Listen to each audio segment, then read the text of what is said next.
Greetings, everyone.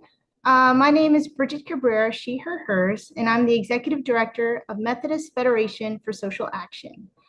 MFSA is an over 100-year-old faith-based policy and organizing network, and our mission is to mobilize, lead, and sustain a justice-seeking United Methodist movement, energizing people to be agents of God's justice, peace, and reconciliation.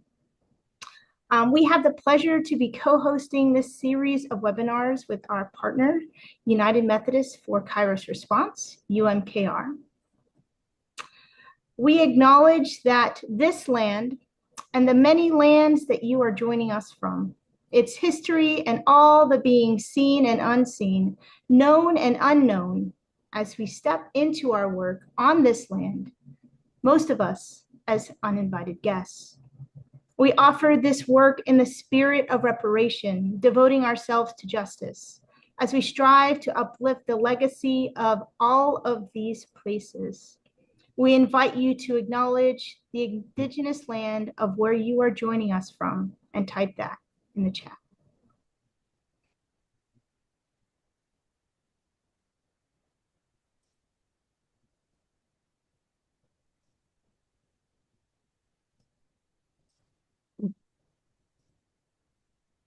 A few announcements concerning our call today.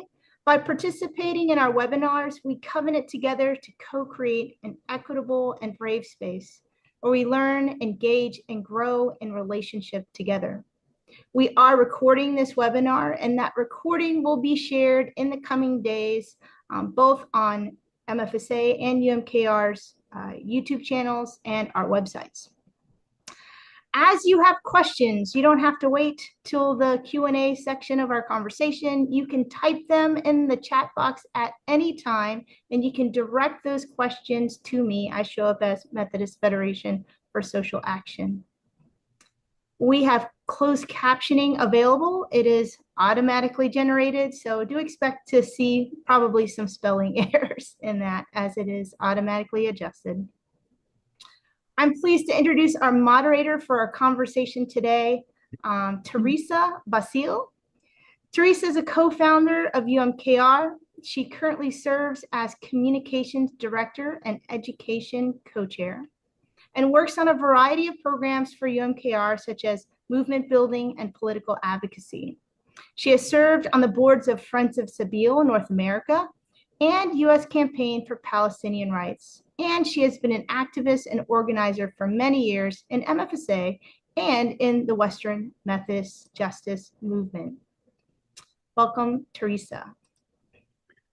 Thank you, Bridget. It's been a while. It's been longer than usual since our last UMKR MFSA webinar. So it's good to be back together online again, and it's great to see how many people are joining us today. So we are very pleased and privileged to have Phyllis Bennis as our guest today.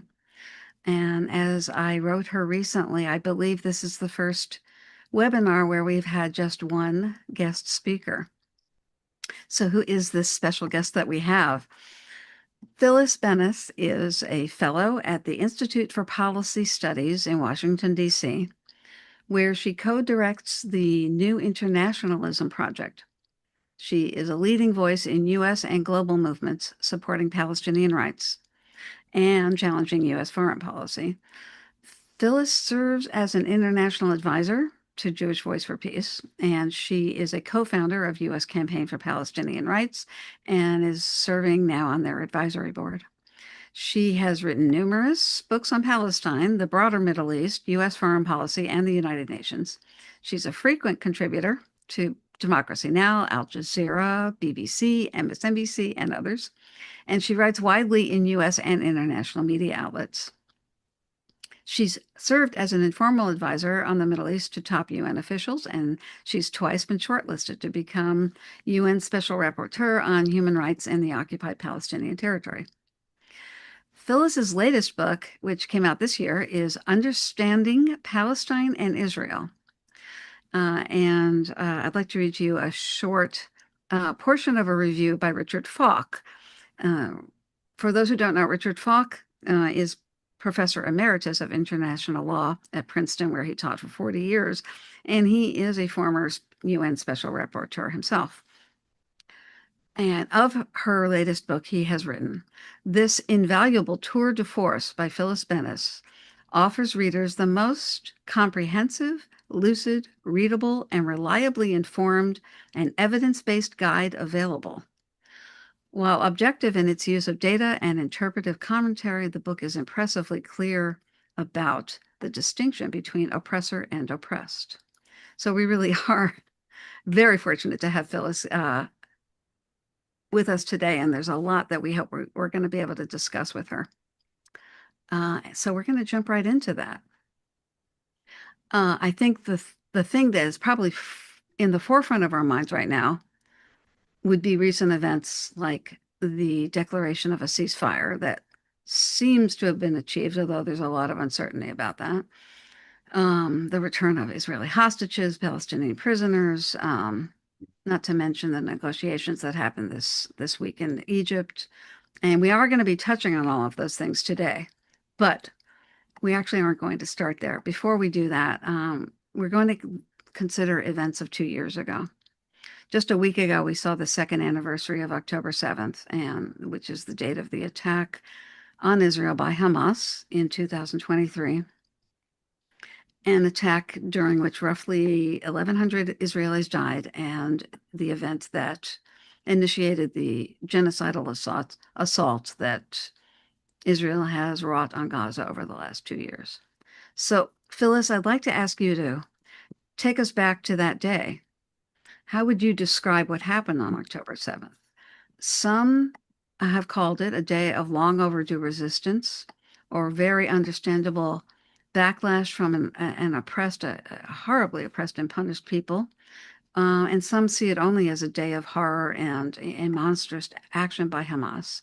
So what is your perspective on those events? And please share with us anything else that you think we need to understand about that day to fully appreciate what happened. Well, thanks very much, Bridget and Teresa, for your introductions, and to the organizations for sponsoring this, and to all of you for joining in on this today. I think it's heartening a little bit to have a lot of people that are really struggling to figure out what we should be thinking, and most importantly, what we should be doing about what is happening in the Middle East, because our own government, our own tax dollars, are so central to it all. You know, the question of when you start the clock is a very key point here. We can start the clock on October 7th, but that's not when things started.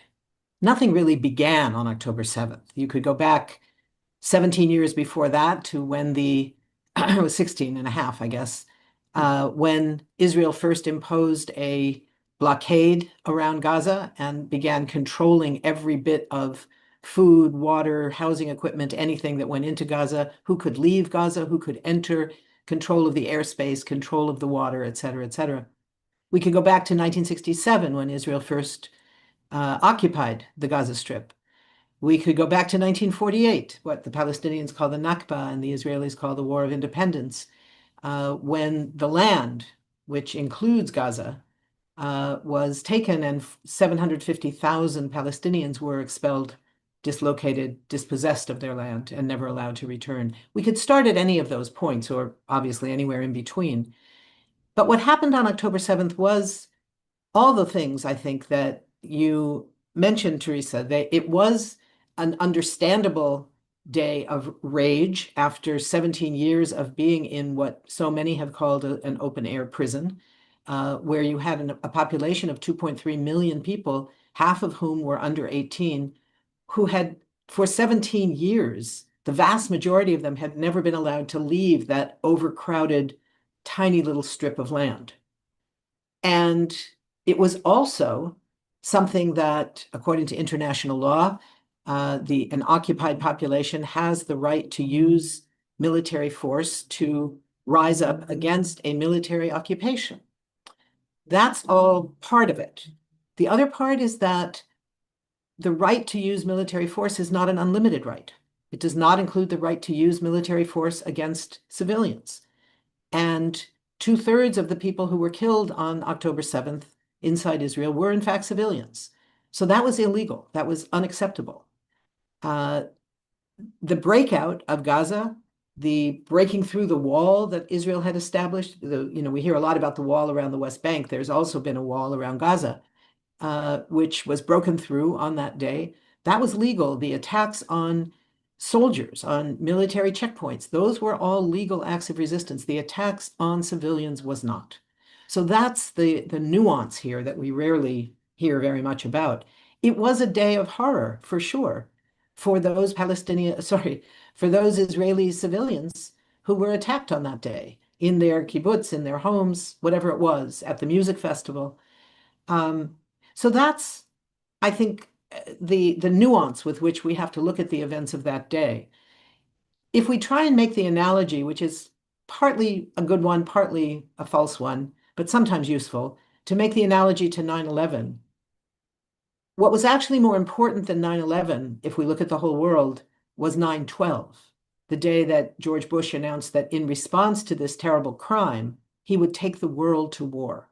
And we know what the next 2 decades meant in terms of that, how many hundreds of thousands of Afghans, of Iraqis, of others were slaughtered around the world. The expansion of the US so-called global war on terror and all that it wrought in death and destruction across such a wide swath of territory. Similarly, what happened on October 7th was important. And what happened late in the day, beginning late in the day on October 7th and really concentrating on October 8th and the last 2 years since then, has been of far greater global significance when you see for the first time a genocide that has been carried out on live stream, visible to the whole world, 24/7, on our phones, on our screens, on our televisions, in our radios, on our front pages of our newspapers. The first genocide in the history of the world that was seen as it was happening. That the effort to erase Palestinian life in Gaza was visible and was being recorded and spread into the world by the very people who Israel was trying to erase. So all of that is what happened in the aftermath of October 7th. So we can't really speak of one without the other. Thank you very much. That was really helpful to have those distinctions about the layers and the different facets of what happened on that day. And the distinction between military and civilian targets. And also making that analogy to 9/11 and just as significant as the day is what happened the next day and every day after that. That's really helpful. All right, going on a little bit more on this subject about that day and the aftermath. What so many of us in the Palestine Solidarity Movement face is meant to be a gotcha question. What about Hamas? Do you condemn them? What do you think of them? Do you agree that they are a terrible terrorist organization? And that is all that we hear about them in the mainstream media and from our government leaders. But some of us have heard that that is not the whole story of Hamas, that there's more that we need to understand. So can you help us understand a little bit more about Hamas and about their history, maybe a little bit of it at least, and what they are today, Sure. what you understand to be their motives, their goals? Yeah, the Hamas is an organization that was created in 1988 at the beginning of the first Intifada. I don't know who is on this call in terms of generations. Those of you who are my generation or even a bit younger will remember that there were two intifadas in the occupied Palestinian territory, one that began in the end of 1987 and lasted basically until the Oslo process took over in 1993, which was an extraordinary nonviolent mobilization society-wide between generations, between genders, between classes, in all those ways of opposition to occupation. And it was in the very early months of that first Intifada that Hamas emerged in Gaza. It was linked to an old region-wide organization known as the Muslim Brotherhood, which was a long-standing Islamist organization that had started in Egypt and had grown in many different places. But at the time that it emerged in Palestine, in Gaza, it was very much in the context of opposition to the Israeli occupation and to the escalating repression that was going on against the people who lived in the West Bank and Gaza and occupied East Jerusalem. And it was in that time that the Israeli government looked at this new organization and thought, these guys might be easier to deal with than the PLO, which was the main organization at that time, the main political organization. It had a number of factions within it, but the unified PLO, led by Yasser Arafat, which was a secular and nationalist organization, was seen by the Israelis as the dominant danger to their ability to control and occupy and colonize the West Bank and Gaza and East Jerusalem. So when the Palestinian branch of the Muslim Brotherhood, Hamas, emerged, the Israeli position was, maybe we should sort of encourage these guys. And they proceeded to do just that. They managed to bring a lot of money and to allow a level of organizing ability for Hamas that had never been available to the PLO. The PLO was criminalized in the occupied territories. It was even at various points during the first Intifada, it was illegal to wear the colors of the Palestinian flag. It was something kids would do as an act of great bravery, would go out in the mornings when it was still dark and climb up either a tree or a telephone pole and throw pieces of cloth in the colors of the Palestinian flag onto the lines, showing the colors of the flag, and then they would scramble down and hope they didn't get arrested and beaten, which too often happened. So Hamas emerged as an alternative to the PLO that the Israeli government viewed as more likely to be on our side, more likely to be able to be controlled. And that's what it was for many years. It played a major role in organizing in Gaza. It had an extensive social organization, both a sort of social wing that had things like summer camps for the kids, a women's organization, social assistance to the poorest people in Gaza. Gaza was already the poorest part of the occupied territory. And then it also had a political wing that negotiated with the PLO over various things, and it had a military wing that carried out various military activities. In the later part, it took on a much greater emphasis of acts of armed resistance than other parts of the Palestinian movements. It was never the only part that carried out acts of armed struggle. But for all of the movements in Palestine, like the movement in South Africa and others around the world, not all of the liberation movements, of course, but many of them, the armed actions were never the main point. They were a counterpoint to the political and social engagement that was underway, and that was true of Hamas as much as anywhere else. In the more recent periods, particularly after Oslo, when the PLO morphed into what's called the Palestinian Authority, which became essentially an arm of the Israeli effort to keep Palestinians out of Israel, prevent any kind of resistance. The acts of armed struggle on the PLO side diminished to almost nothing. Whereas for Hamas, it included those acts for quite a long time.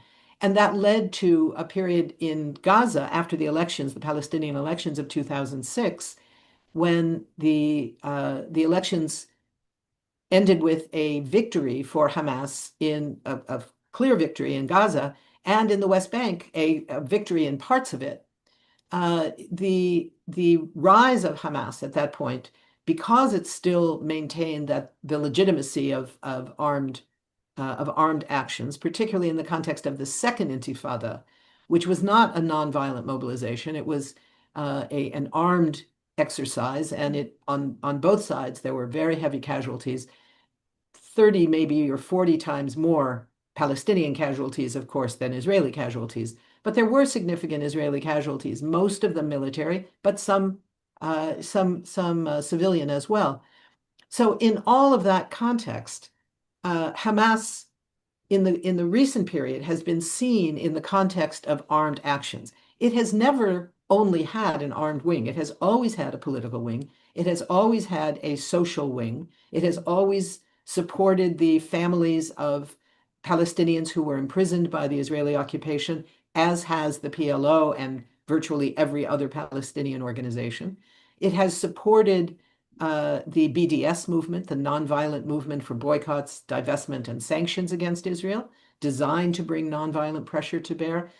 And Hamas has, in recent years, after a long time when its charter called for an end to a Jewish state in Israel and a state for everybody instead, they changed to accept the idea of a two-state solution. That was some years ago.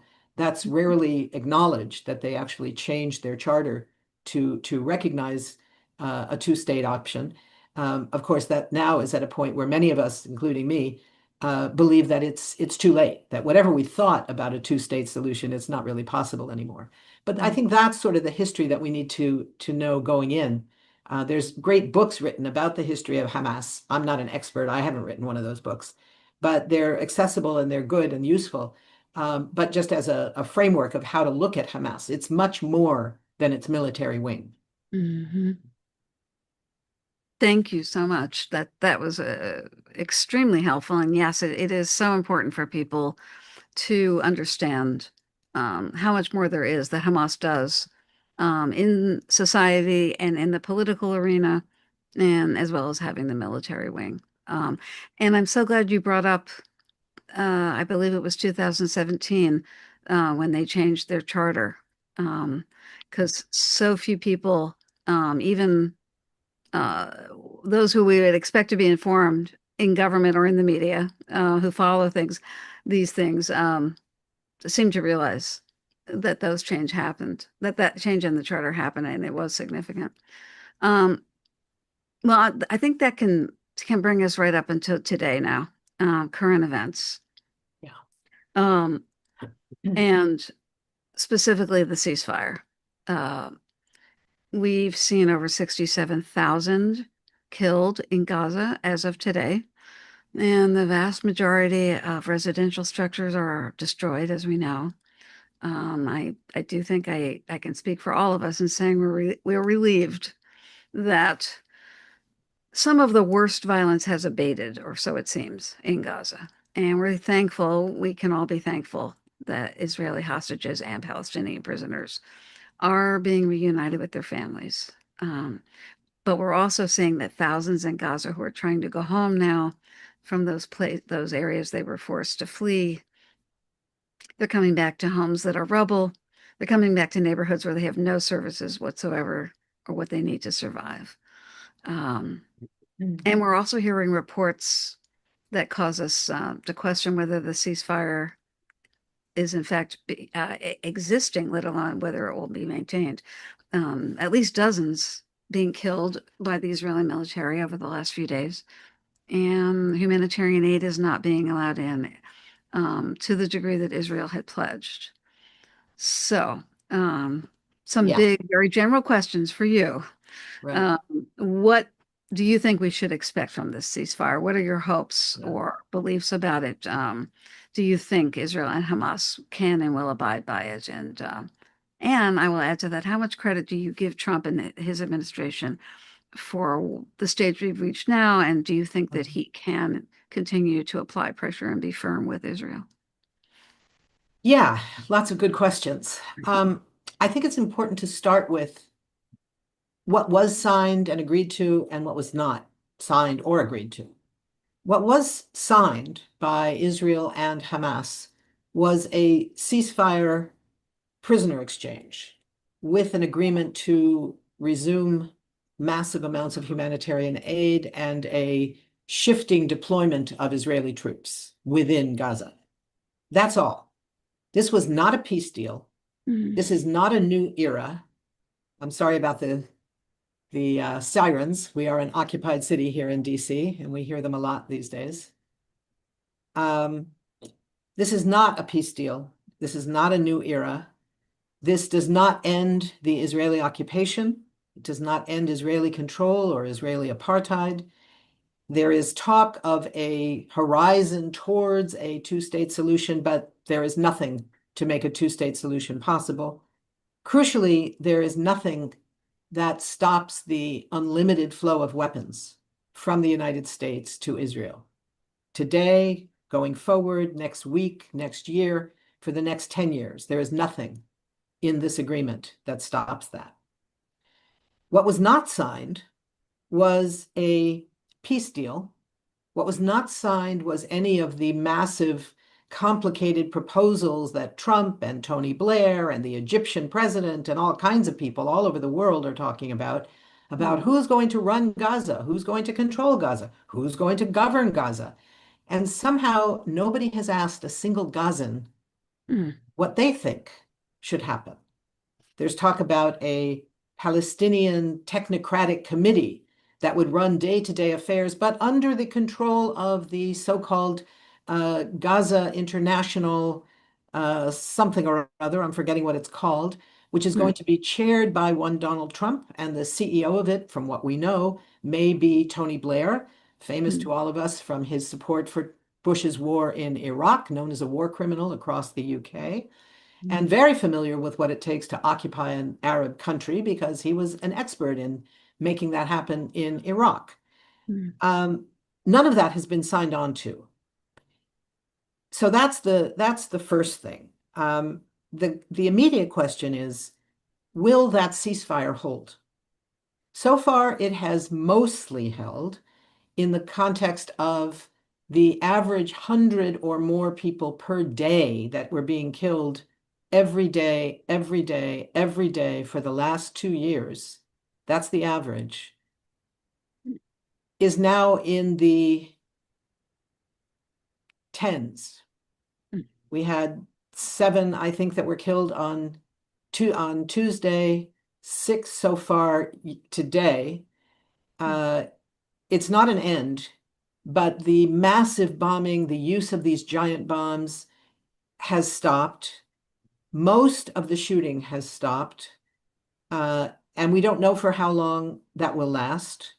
One thing that has stopped, which is important, is that while there is not the amount of aid going into Gaza that was promised and that is desperately needed, the UN says that at least 600 trucks a day is the starting point for bare survival of the population of Gaza. That's not even talking about rehabilitation of the cities or towns or the land. That's not even talking about curing the massive number of children facing malnutrition. This is talking for just those who are still alive could stay barely alive with 600 trucks.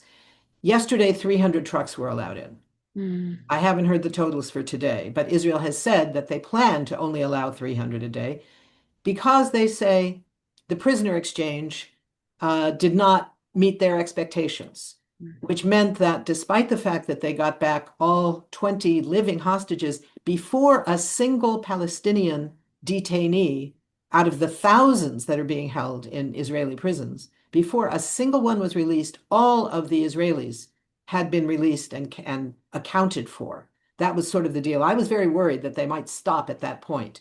They didn't. They did allow most of the people who were on the list to be released, but not all of them. Among those who were not allowed to leave, many of you may have heard about Dr. Hussam Abu Safiya, who was a world-renowned pediatrician and the longtime head of the Kamal Adwan Hospital in northern Gaza.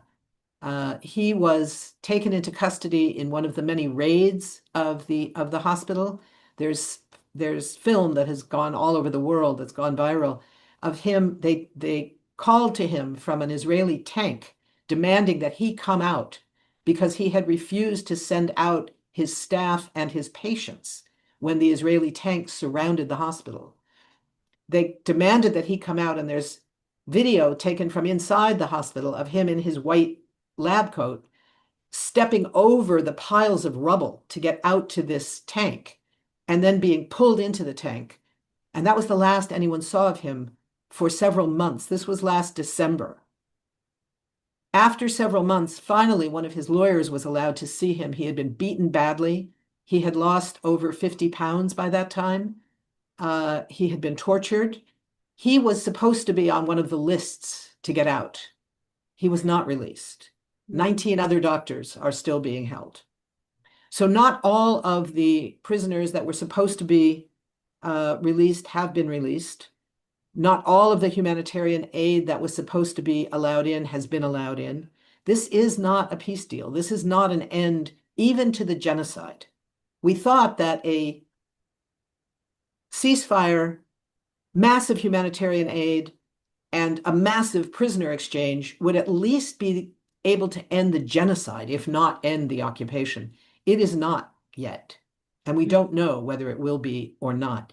Children are continuing to die today, this hour by hour by hour in Gaza, who are facing malnutrition that has been going on for months, because you can't cure malnutrition by one piece of bread.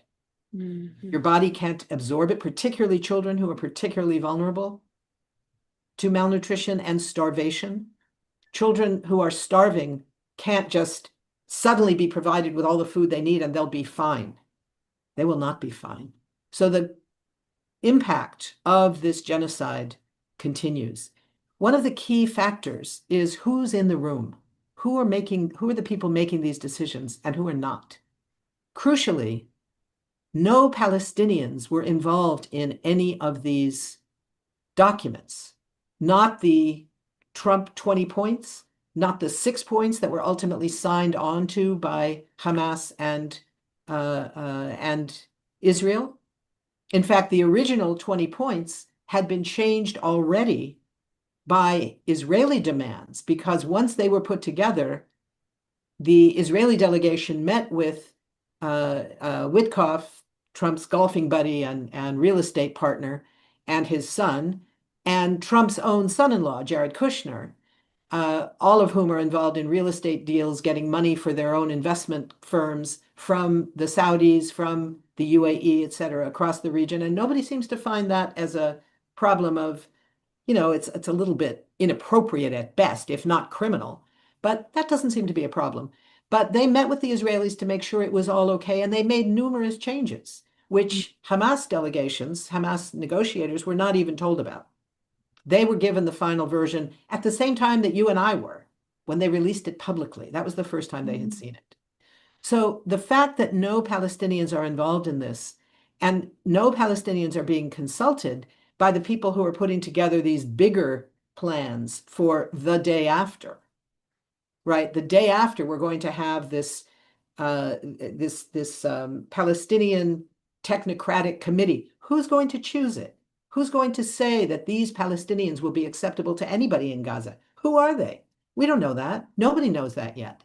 But no Palestinians in Gaza are being consulted about who they might want in that position.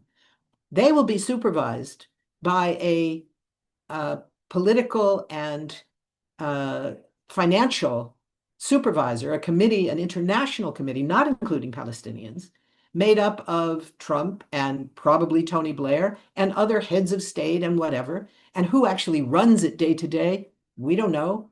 Who will be able to choose them? Certainly not the Palestinians. That seems pretty clear.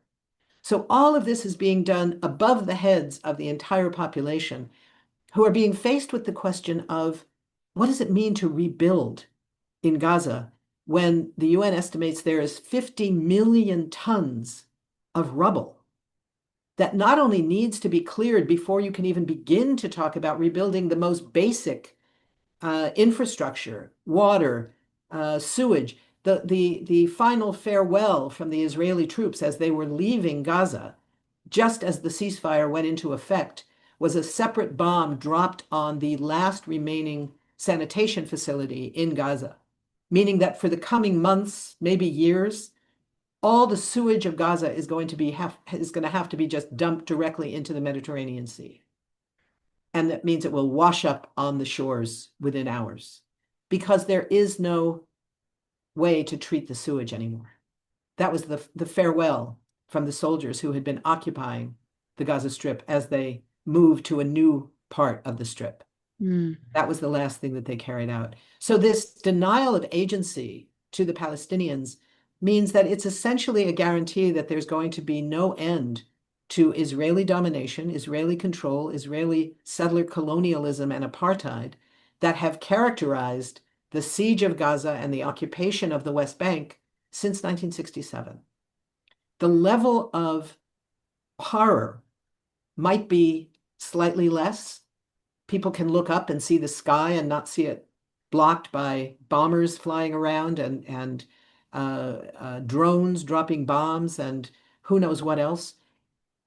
But the notion of rebuilding all of that rubble, which now includes the bones of people's children, what do they want to happen to that rubble? Do they want to just throw it into the ocean?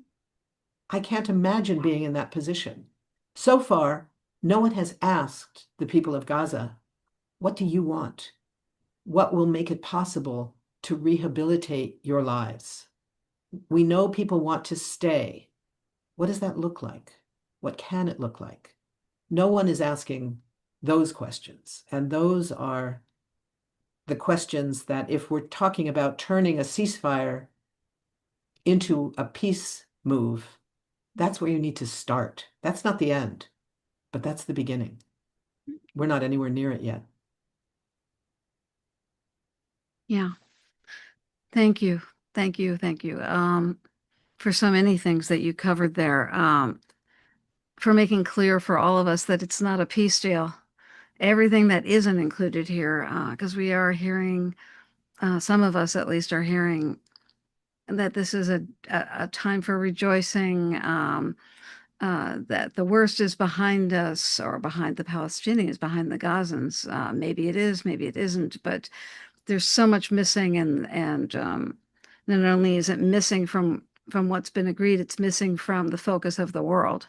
All the things that you just made clear have not yet been settled or even agreed to. And thank you especially for bringing up the issue of Palestinian agency, and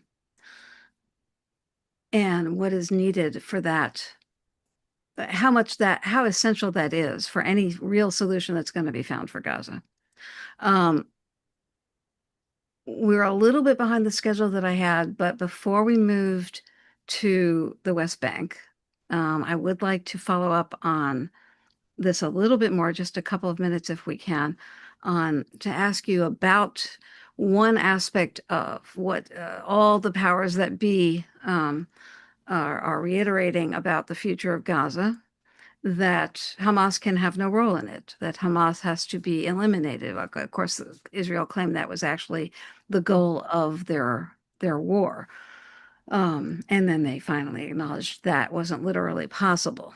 But the idea that Hamas would have no further role in leadership in Gaza or in Palestinian society.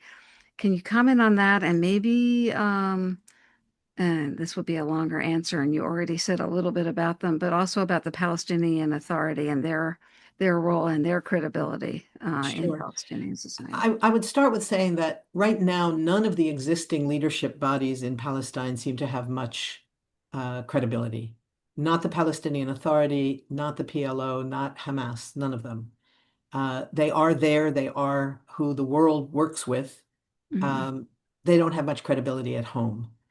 The question of Hamas's role in the future, Hamas has made clear that they're prepared to give up any role in day-to-day governance. They don't want to be in charge anymore. They never had real power. In these years of occupation, since the Palestinian elections of 2006, they didn't have power to control Gaza. They couldn't control the borders. They couldn't control who came in and who didn't. They couldn't control what came in and what wasn't allowed in, what was exported and what was not, how far out to sea the Gaza fishermen could go. They didn't control any of that.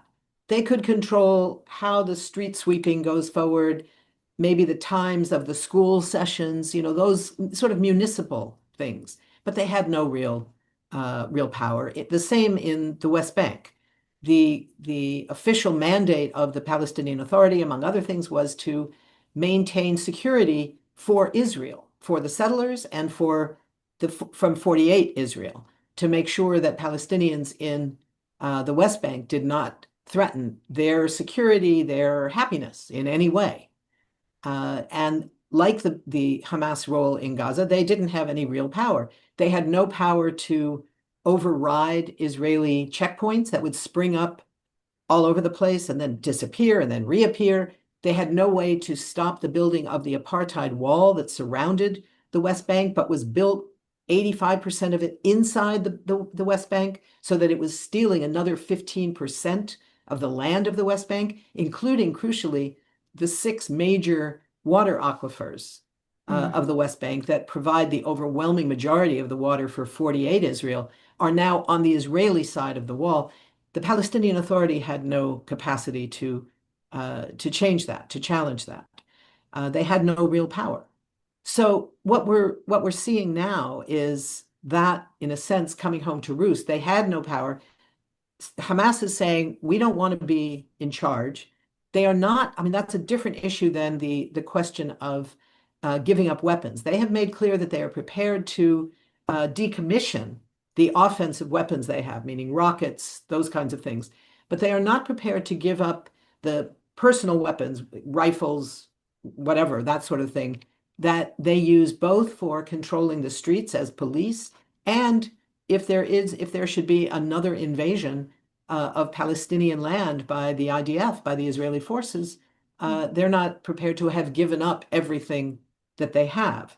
That distinction between decommissioning the major weapons, which they're willing to do, and demilitarization, which means giving up all weapons, which they're not yet prepared to do, that has not yet been resolved. On the longer term, the question about 2 states, all of that debate, while many of us believe that it's way too late to have any serious expectation that anything remotely resembling a sovereign contiguous state could be built in anywhere in the occupied territory, whether in the West Bank alone, Gaza alone, the 2 of them together, there's just no land left for a sufficient viable state. But even for people who do believe that it is possible, the Egyptian president in this conference in Sharm el-Sheikh over the last 2 days, at one point had been arguing about a 2-state solution is the only way to peace, et cetera, et cetera. So on the plane coming home, Trump says to the journalist there, and I'll quote him here, he says, in response to this thing about a 2-state solution, he says, I'm talking about something very different. We're talking about rebuilding Gaza. I'm not talking about single state or double state or 2-state. A lot of people like the 1-state solution. Some people like the 2-state solution. We'll have to see. I haven't commented on that yet. At some point, I'll decide what I think is right. There you go. It's not about, oh, and then he says, I'll decide what I think is right, but I'll be in coordination with other states. Not I'll be in coordination with what the Palestinians might want. Not to speak of international law, which is in complete violation here. He's just saying, I'll make a decision at some point and I'll let you know. 1 state, 2 state, red state, blue state, Donald Trump is going to decide.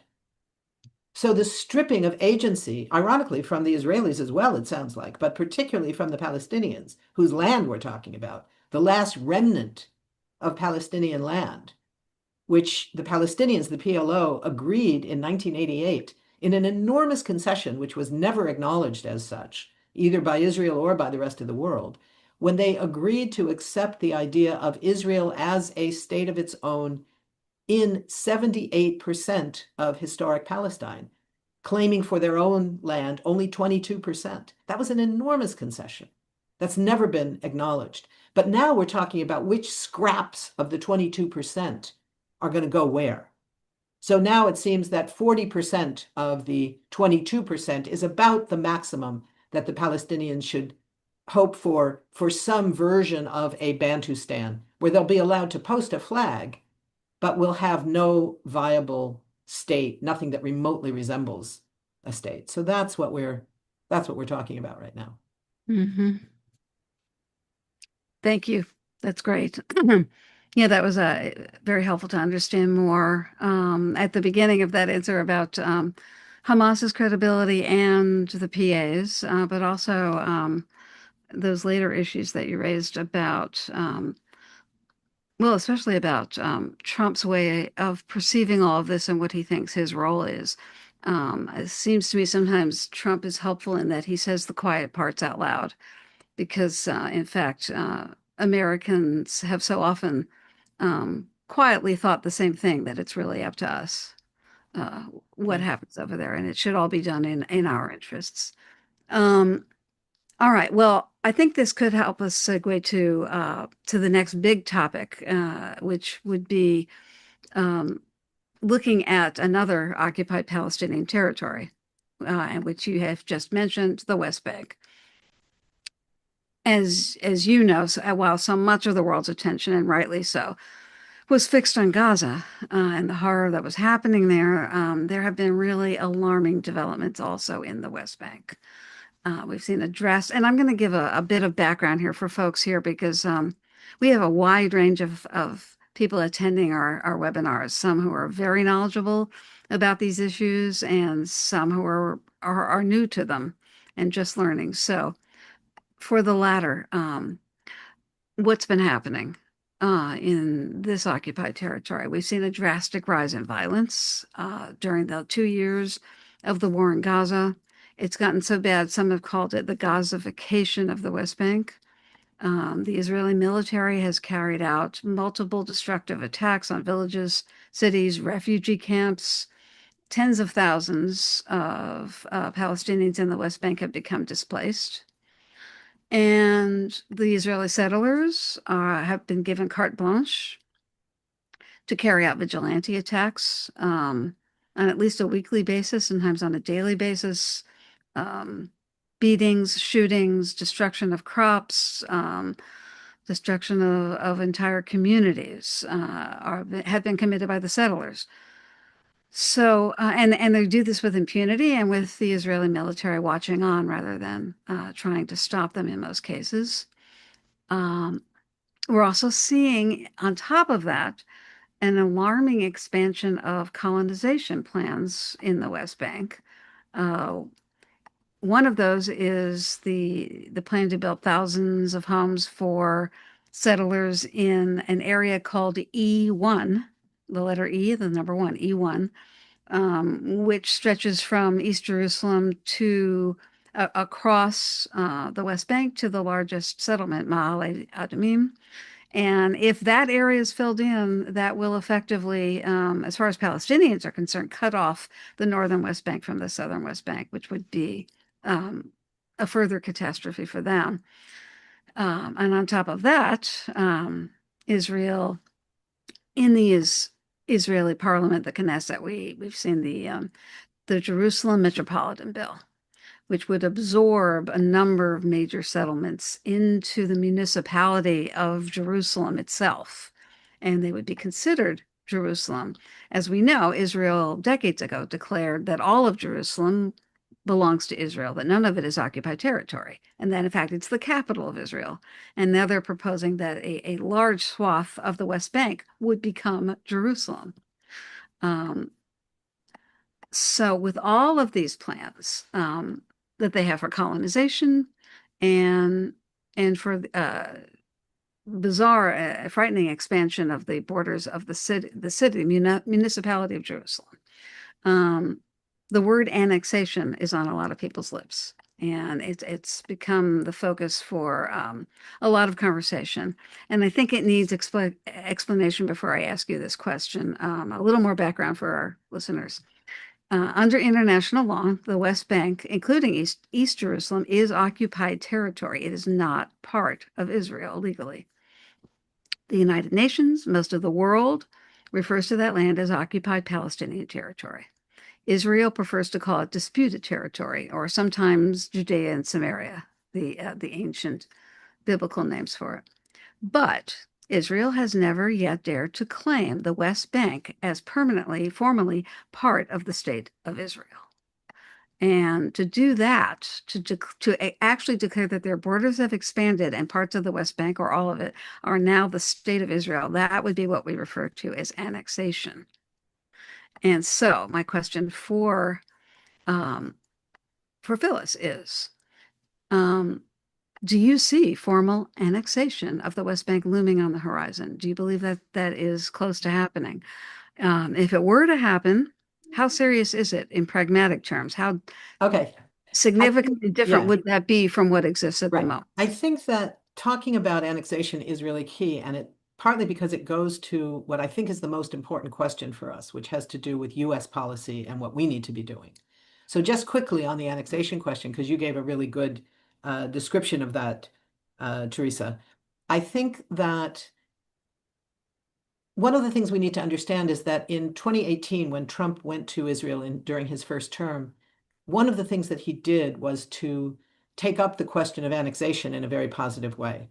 He recognized officially on behalf of the United States that the 1981 Israeli annexation of the Syrian Golan Heights, which it had occupied in 1967, and that no country had ever acknowledged, was now a legal piece of that there was Israeli sovereignty over the Golan Heights. Trump announced it. He also announced that the annexation of parts of the West Bank would be fine, and implied that the annexation of all of it wouldn't necessarily be such a bad thing either, although he didn't state that explicitly. The reality is what you just spoke to is the key point, that de facto annexation has been underway in the West Bank for a very long time. That means that the vast majority of territory, about 60% of West Bank territory, is already off limits to Palestinians. That includes all of the existing settlements and the land they claim for future expansion. It includes a wide range of military zones, a wide range of green zones that are green only for Israelis who are allowed to go there, but are completely off limits to Palestinians, ending with about 40% of the land of the West Bank in isolated pockets, non-contiguous, is the only parts of the West Bank that are still accessible at all to Palestinians, and often is closed off by checkpoints, etc. So in that context, the threat of legal claims, de jure annexation, is a real threat. It doesn't really change anything until it gets accepted by powerful countries like the United States, or if it were to be accepted by the United Nations, which is not going to happen. So that's where we stand. There is annexation underway of the West Bank. It is not legal. It's not recognized by any countries except the United States. But the United States now acknowledges or claims that moving the embassy to Jerusalem was in keeping with the right of every country to declare its own capital. The only other thing I would raise before we get to the question of U.S. policy, because that is ultimately the most important part of all this, is that in 2020, I think it was 2020, when Israel passed the so-called nation-state law, what they did was to pass what would be the equivalent here of a constitutional amendment. Israel doesn't have a constitution. It has what's called a basic law. And so changing the basic law is a very big deal. It's like a big law, kind of. So they passed a big law in the Knesset, in the parliament, that is called the nation-state law. And what it says is that the key phrase says that only Jews have the right of self-determination in the land of Israel, all of the land of Israel. And they imply that the West Bank, Gaza, East Jerusalem are all part of that, all of the land of Israel. Israel has never declared its borders. So when they talk about expanding borders, that they don't really, because they have no borders. They've never claimed borders because that would limit them. When the Zionist movement, the Yeshuv as it was called, in 1947 accepted the idea of partition, which the Palestinians were rejecting because it was completely unfair. The Yeshuv, the Jewish community in Palestine, was then about 30% of the population, owned about 7% of the land. But the UN partition plan was giving to that Jewish community 55% of the land, only 45% of it, actually a bit less, because all of Jerusalem was supposed to not be part of either state, but was supposed to be a corpus separatum, a separate body that would be under international control. That never happened. And the Palestinian state that was supposed to happen in 45% of the land also was never allowed to happen. What happened was the Yeshuv took the 55% they were offered and then a bunch more, so that by the end of that war, they now controlled 78% of the land. So in the context of that, they accepted it, but never declared their borders because they never planned to be limited to that 78%. They always planned to take more. The reason they left it open was to see how much more they could take. So the question of annexation is now a somewhat irrelevant question, because on the ground, it's already happening, and it's getting the support more and more of the Trump administration. We haven't heard his latest version of if he's going to now accept more of the West Bank and recognize Israeli sovereignty there. We don't know, but that's certainly a possibility. What that speaks to is the need for us to take very seriously that whether or not this ceasefire holds, whether or not the genocide continues because they still refuse to allow in enough food, regardless of those realities, our work has to continue to make the US stop sending arms. It's by far the most important point here. That means pressure on Congress. It means educating people about the cost to taxpayers at this moment when the government is shut down. Congress isn't even meeting. Healthcare is being cut. And we are still giving tens of billions of dollars every year now to the Israeli military to carry out this genocide right now. This is the critical factor. We're going to need to work to escalate the level of isolation in the world that Israel is now facing. Israel is incredibly isolated. The US is now incredibly isolated, but governments are afraid of what Trump will do, afraid of new tariffs, afraid of new sanctions, afraid of who knows what. But the work of the BDS movement, building a nonviolent global movement of boycotts, divestment, and sanctions campaigns, which the Methodist Church, as well as other churches, has been so central to over the years, really fighting for the church to divest in its bank accounts, in its retirement funds, from companies that are profiting from occupation, from Israeli companies and beyond, ending apartheid. All of this becomes more and more crucial as we fight for a full Israeli withdrawal of troops from Gaza. That's not happened yet. That wasn't even agreed to, but we know that needs to happen. We know that it's the US that is enabling that deployment of the Israeli military, and we're going to have to be the ones who stop it. This is going to be an incredibly difficult period because a lot of people, especially if the ceasefire holds and the necessary amounts of humanitarian aid are getting in, I think we're going to stop hearing about the urgency of genocide in Gaza, even if it continues because children are still dying of malnutrition, even if there are still 9,000 or more prisoners that are being held illegally in Israeli prisons. That's minus the 2,000 that were just released, almost 2,000. And of those, 3,000 are being held in what is known as administrative detention, meaning they've never been charged with a crime, never been charged with a violent act, never been put on trial, even in the military trials that have a conviction rate of over 99%. I think it's 99.3. No one gets put on trial in those courts and gets acquitted. And they get sentenced to life terms. So aside from those, 3,000 of them are being held without even the claim that they went through any sort of judicial process. So that's our job. It's our tax money. It's our government doing this in our name. For those of us who are Jewish, it means they're doing it in the name of Jewish safety, which is an absolute travesty, an absolute lie. And that's what we're faced with right now. So that's what I look forward to hearing in your questions is, what do we do? How do we do it? Thank you. Yes, exactly. And that was, as you know, I think what we were going to be closing with before we went to our Q&A with our listeners. But you've addressed that to a very helpful extent already, what we need to be doing. I am actually going to ask you that once again, but I do have one other question to ask you before we come back to that. And that is looking at what other countries are doing around the world.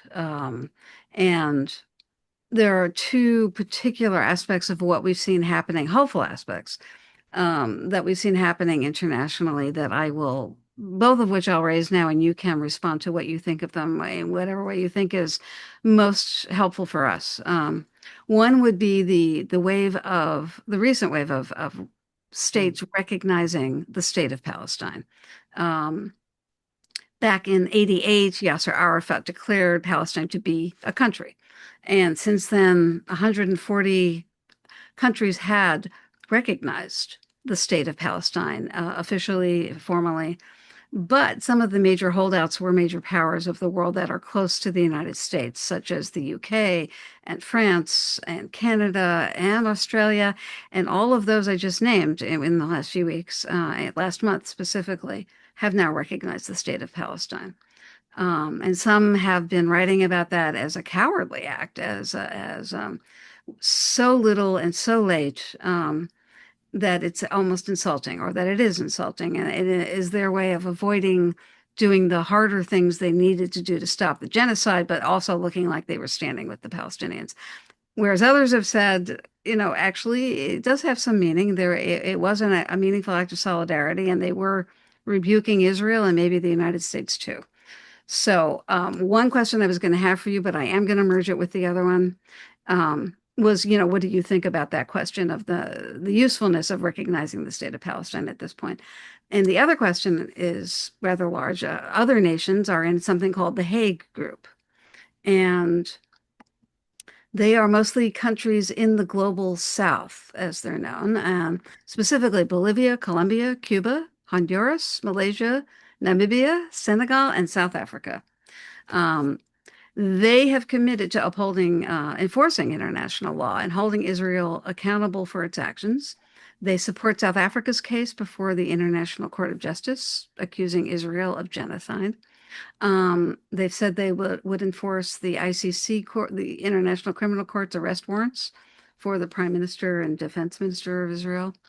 And significantly, and they've committed to an arms embargo on Israel and disrupting their supply chain. Significantly, they had, I think it was called an emergency summit in the summer in Colombia. And it wasn't just those 8 nations, over 30 nations participated in that. The special rapporteur, Francesca Albanese, called that conference the most significant political development of the past 20 months. So maybe comparing what those other world powers did with recognition to what the Hague Group is trying to do. What is your opinion of what's happening on the international scene? Yeah, we're in an amazing moment, in fact, on the international front. The irony is, both in terms of the rise of our movement in this country and in the international situation, is incredibly powerfully better than it's been ever in my life of, too many decades. I don't want to think how long I've been working on this issue, but more than we've ever seen before. And it's had no impact yet on the positions on the ground, except to the degree of the current maybe beginning of a ceasefire, where the international situation clearly did play somewhat of a role.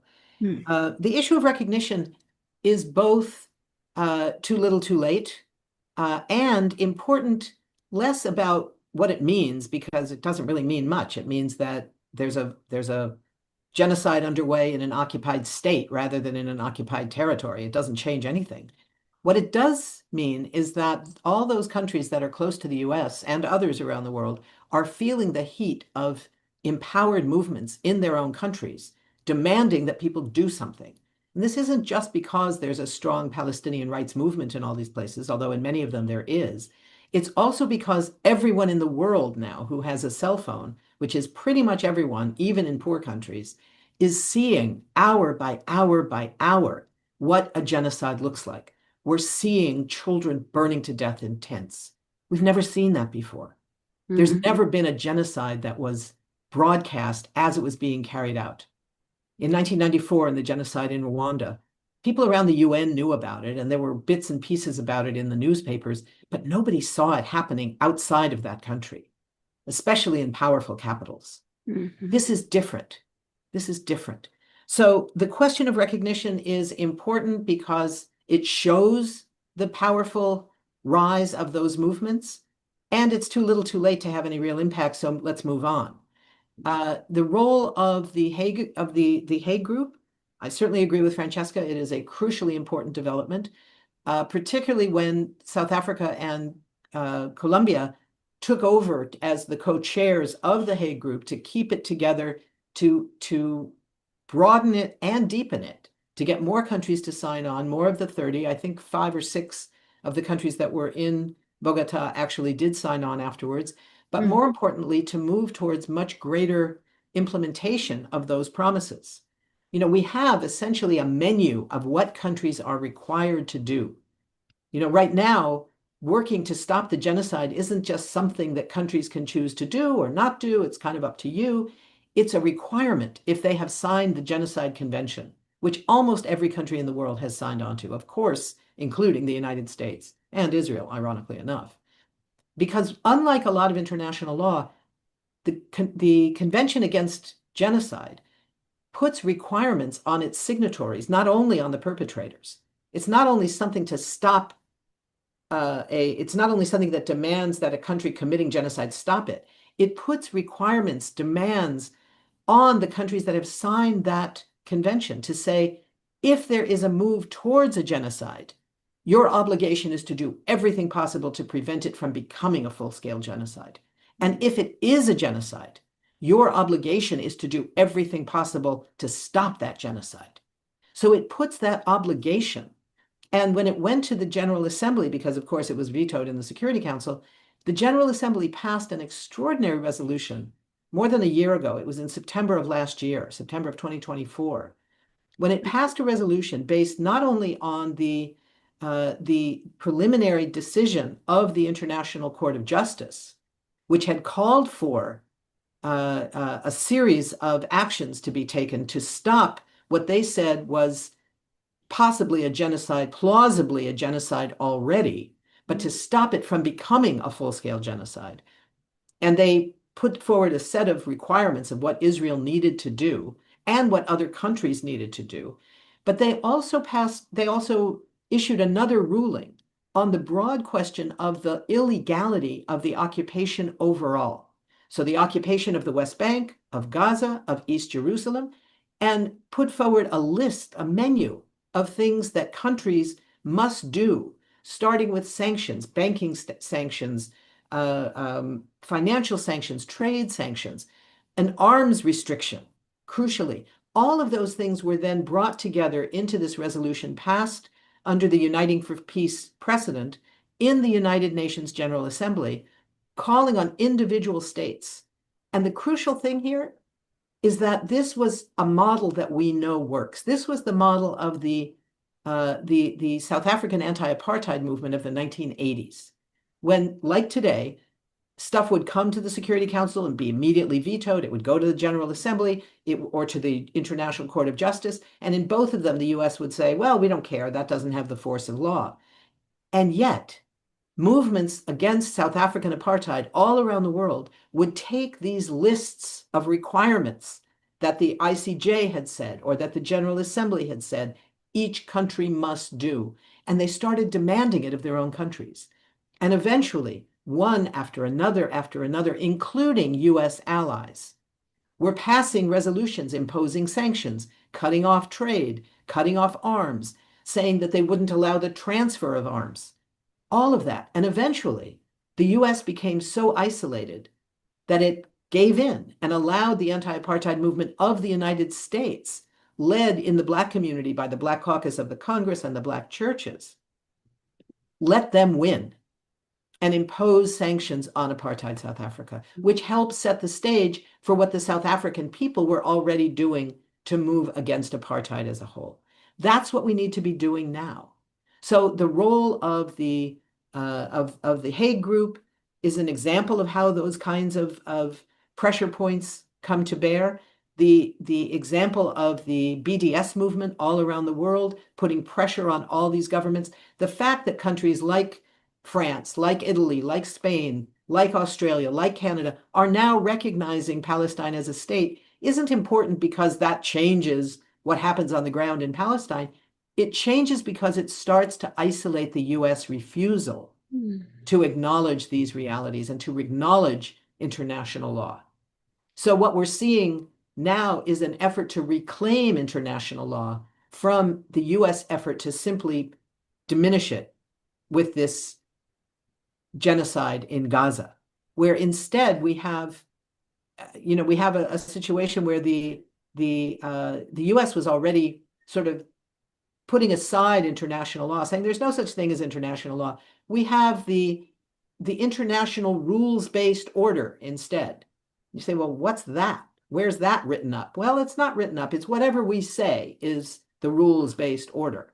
And that's where we are right now. But right now, we're going back even further than that, away from international law. President Trump is out there acting like, we might say, like a mafia don, ordering when international law, which international law, how international law will or will not be imposed.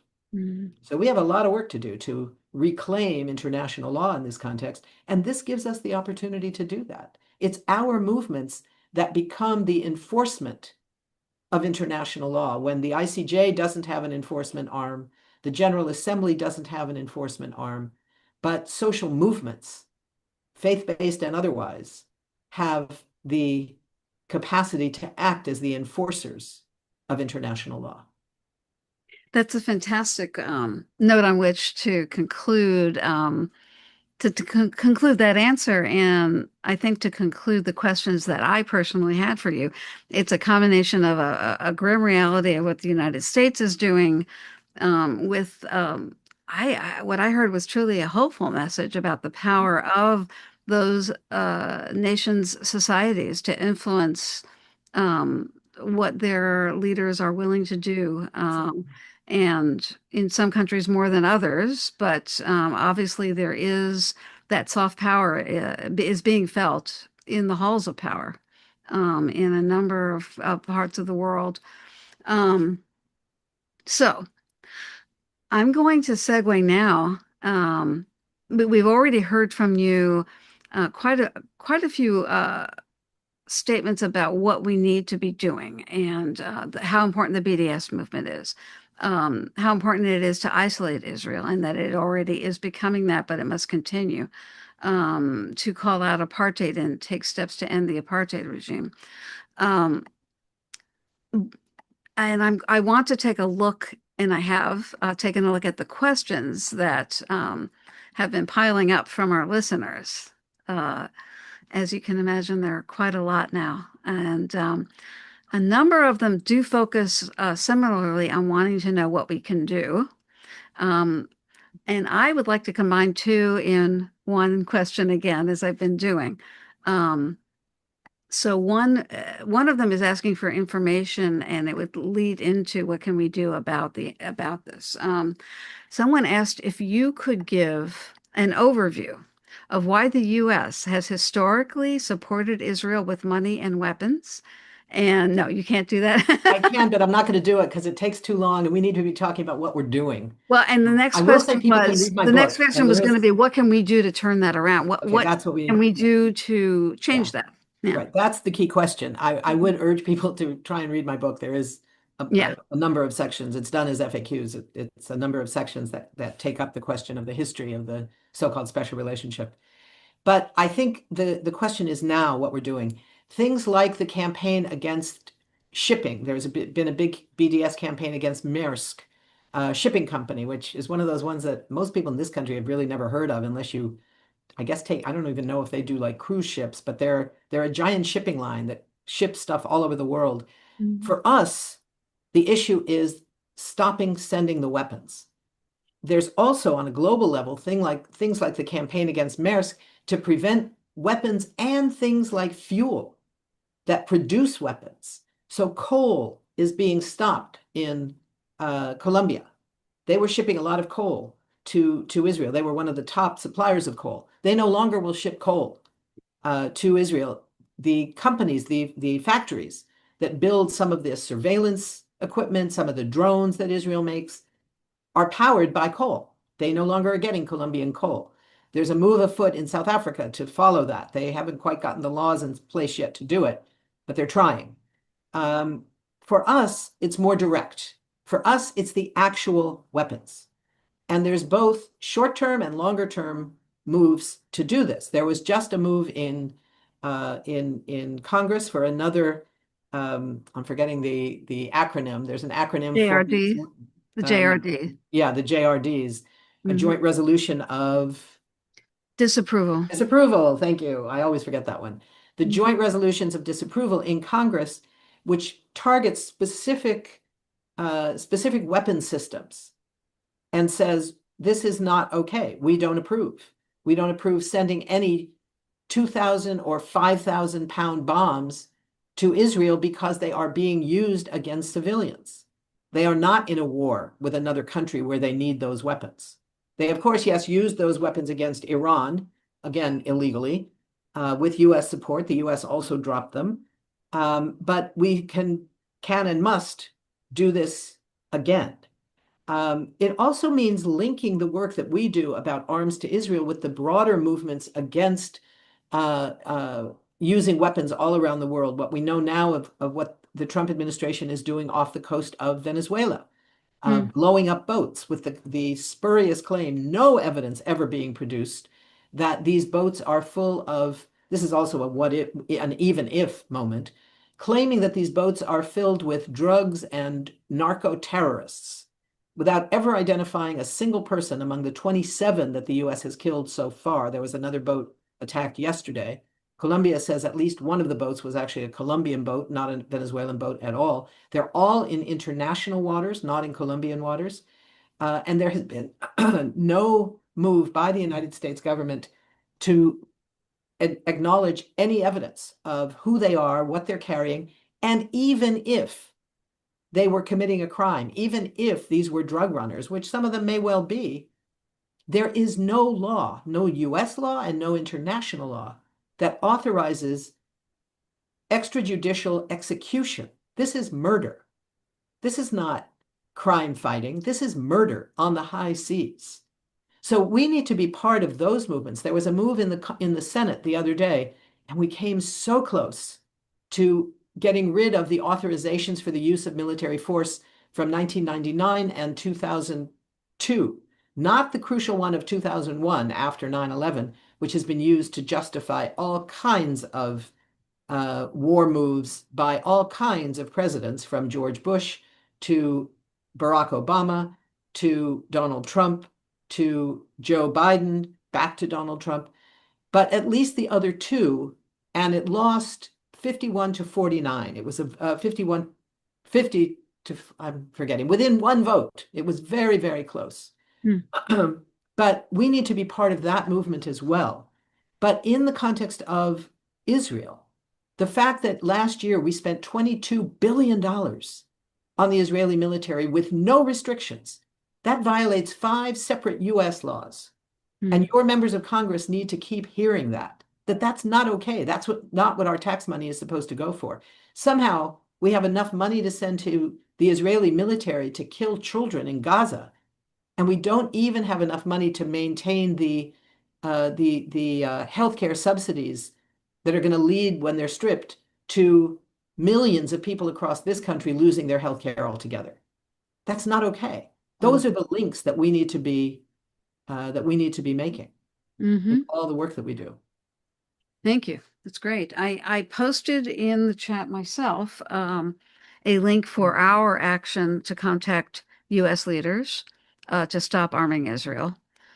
So that's something people could do at this moment. It only takes a few clicks. And some of what you spoke about raised, well, it connected to other questions that we had about what's happening in domestic U.S. politics.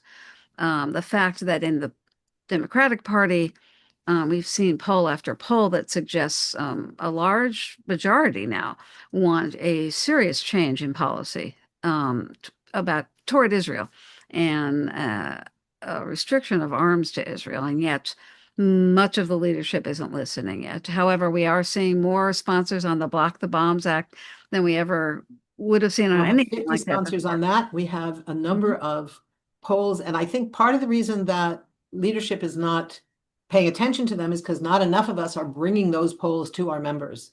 Not the whole poll, because they're not going to read it, but pick out the 2 or 3 things. The New York Times poll about 2 weeks ago, the subhead was, "A majority of American voters now oppose sending additional economic and military aid to Israel, a stunning reversal in public opinion since the October 7th attacks." And in that poll, it said that 51% of all voters, more than half, oppose more aid to Israel. There was an adjoining poll, and in that poll also, 62% of all voters said Israel is not taking enough precautions to protect civilians, and 40% of all voters said Israel is intentionally killing civilians. In a parallel poll by the Quinnipiac polling outfit, 75% of Democrats and 66% of independents, and even 37% of Republicans are opposed to sending more aid. For those of you who live in blue states, where people are still afraid to think about criticizing Israel, it's political suicide. Ooh, what about AIPAC? Blah, blah, blah. Don't let them get away with that. Push this in their face. This poll that says 75% of Democrats want no more aid to Israel. And then for those who are concerned about the Jewish community, the Washington Post just had a new poll, also about 2 weeks ago, saying, the jump head said, most US Jews say Israel is committing war crimes. 39% say it's genocide. 61% of American Jewish voters are saying Israel is committing war crimes. 50% of younger Jews say it's genocide. That's huge. In all my years of working on this issue, we've never seen numbers like this. So members of Congress will tell you, well, we don't even know about those polls. What polls are these? Show it to them. Bring the paper in and bring them a one page. They won't read more than a page. Bring them the one page, big type, with these numbers on it. 75% of Democrats say no more aid to Israel. 39% of Jews say Israel is committing genocide. This is huge. They don't have answers for this. The only answer is to stop sending aid to Israel, because those arms are what enable the genocide to continue. Exactly. That's our job. Thank you. That's perfect. I love that idea of just bringing them the statistics and challenging them to do what those are obviously telling them to do, what the American people are clearly telling them to do. And I'm ready to rewrite our action alert now with the statistics. So thanks for that. Very practical advice on getting change to happen in the U.S. government. I think we're going to have to wrap it up now. And I know there were other questions people were hoping we could bring to you, but we've covered a lot of ground. And we are really grateful for the time you brought to us and the expertise and the insights, the knowledge that you have of what's happening there. So I am now going to turn this back over to Bridget, who will close us out. And thank you again, Phyllis.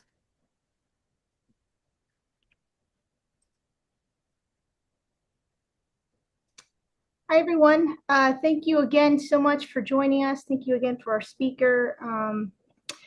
You will be emailed a recording of this webinar. Information about how to access the recording will be sent out. You can also access it on our YouTube channels. That information was shared earlier in the chat and also on our websites. Information on our next webinar will be shared as the details of that become clear. So please be on the lookout as we continue this conversation. Again, please continue to share these recordings with people in your networks and with people in your communities. Thank you again, and I hope you will join us next time.